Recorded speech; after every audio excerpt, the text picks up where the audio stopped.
So I definitely want to talk about Pokemon Legends ZA today because as it goes, anytime a new Pokemon game launches, there's been a firestorm surrounding this game online. There's certainly a lot to criticize with this game, but I've definitely enjoyed my time with it so far. And as many other people have pointed out, there's honestly been a lack of nuanced conversation around this game. I pretty much for the most part only played this game in handheld mode with my Switch 2. I did test it and just put the Switch in dock mode before I recorded this and stuff just to kind of see how it looks on my 50-inch OLED. And I will say, despite looking good in some points, in the game, it's pretty much a mixed bag visually. Some areas look great, especially in handheld mode, while others feel dated and some of the textures kind of feel like Wii or Wii U era. But honestly, Pokemon's never aimed for realism, and that's just fine in my book. It kind of has a defined art style that just kind of works for what it is, even if it is, like I said, Wii or Wii U era. From what we've seen with the Gen 10 leaks, or just all the Pokemon leaks that came out, last week, it seems like Game Freak might be stepping things up visually going forward.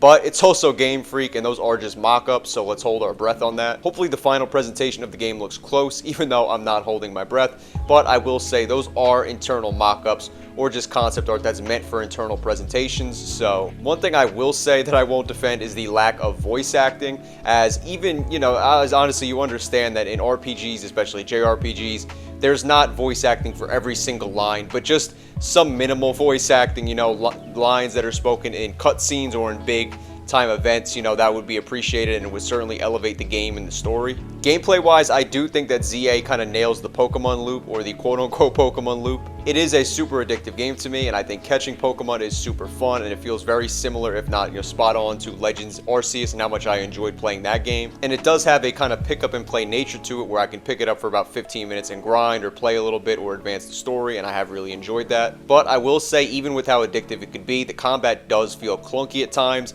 and I think something like a toggleable kind of lock-on mode when you're fighting another Pokemon would have really been very much appreciated, and something that I would have just felt it would have made the game obviously a lot less clunky and more enjoyable and just smooth overall. The new ZA Battle Royales I think have honestly been one of my favorite additions to, and just kind of things to do in the game. I think it really adds another layer of fun to the game. Much how you can compare the combat to maybe Xenoblade Chronicles 2, I would say that you can kind of compare the fact that the battle zones are only available at night to kind of the Tartarus and the Dark Hour in Persona 3, and how that's like the 25th hour of the day that only appears at 12 a.m. Maybe that's a bit of a stretch comparing it to Persona 3 and the Tartarus and all that, but honestly I think stuff like that is just kind of what makes me want to keep going back to the game, come back at a different time of day, or just kind of wait it out for it to reach dawn or nighttime in the game. I'm about 10 hours into the game right now, and honestly when it comes to the story, I'm indifferent. It's a Pokemon game, I'm not expecting anything from it, but it's also, not the greatest. It definitely has a familiar feel to it, especially after Scarlet and Violet, where you had a streamer character in Iono, where now you have a streamer or influencer character now in this game. It kind of feels like after just with kind of the growth or the kind of popularity that Hatsune Miku has in Japan, they went with the character like Canary from the Dynamo clan, the influencer, to try to build a story with that. I don't know, but it definitely could feel a bit kind of like monotonous compared, like I said, to the fact that we just had Scarlet and Violet with an influencer character. And there are some like lore inconsistencies too, maybe I'm just totally mistaken. Like in X and Y, a Mega Evolution was described as being because of the bond between a Pokemon and his trainer as to why that happened. But here it's described as some hidden power or energy boost to a Pokemon's attributes and abilities. It's not game breaking because like I said, the gameplay is fun, but it's definitely something that's obviously noticeable, and it's inconsistent and stuff. And like I said, it's Pokemon. You don't expect anything from the stories like that, so maybe I'm just looking a little too deep into it, but still. I'm also not thrilled that in the previously mentioned leaks that we saw that the next Legend game is going to take place in the Galar region, from Sword and Shield. Galar is definitely the weakest and, without a doubt, one of the weakest regions in all of Pokemon to me. But like I already said, it's Game Freak. I don't really expect them to make too many decisions that, surprise me or blow me away. So regardless though, even with all of its flaws, Pokemon Legends ZA has definitely hooked me. I was pretty deep into Ghost of Yotei before this game came out, but I completely dropped it and have just been playing Legends ZA ever since it came out. A few months ago, I was on a flight that was around 3 hours, 4-ish hours, and I was just playing Pokemon Black the whole time, and it made the flight feel no longer than an hour and a half. So I could understand why I've enjoyed Legends ZA, and that's just the kind of game it is. If you enjoy Pokemon, you're going to enjoy it.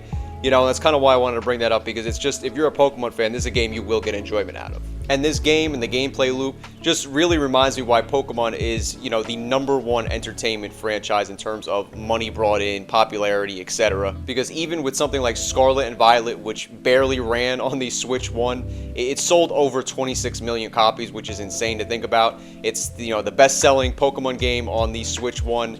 It's, you know, I think the 6th best-selling Switch game overall. So yeah, expect Legend ZA to sell extremely well also, even in spite of all the criticism surrounding the game. And at the end of the day, I don't think ZA is a great game in the broader sense, but it is just a very enjoyable Pokemon game. And that's kind of how I've just learned to judge the Pokemon series and games like this. Comparing Pokemon to something like the new Digimon story game, you know, or even, you know, series like Dragon Quest or Tales of, you know, with new remasters or remakes coming out in those series. You know, next week we have the Dragon Quest 1+2 remake, we have the Tales of Xillia remaster. Because, like, comparing Pokemon to those games, like, you're just not going to get that much of enjoyment out of it. And like I said, like, you know, it might be sad to say that, but that's just kind of the truth. Like, you can't compare it to JRPGs like that. And I say that as someone who really wants to try the new Digimon story game out. From everything I've watched, you know, since it released, it looks super expansive and great, and kind of like, you know, how people have said it looks like what Pokemon should be, but still, you know, and I'm super excited for Dragon Quest and Tales of Xillia as well. But like, in the same way that I don't compare like a comedy movie to like a thriller or a horror movie or an action movie, I just kind of judge Pokemon games by, you know, comparing them to other Pokemon games.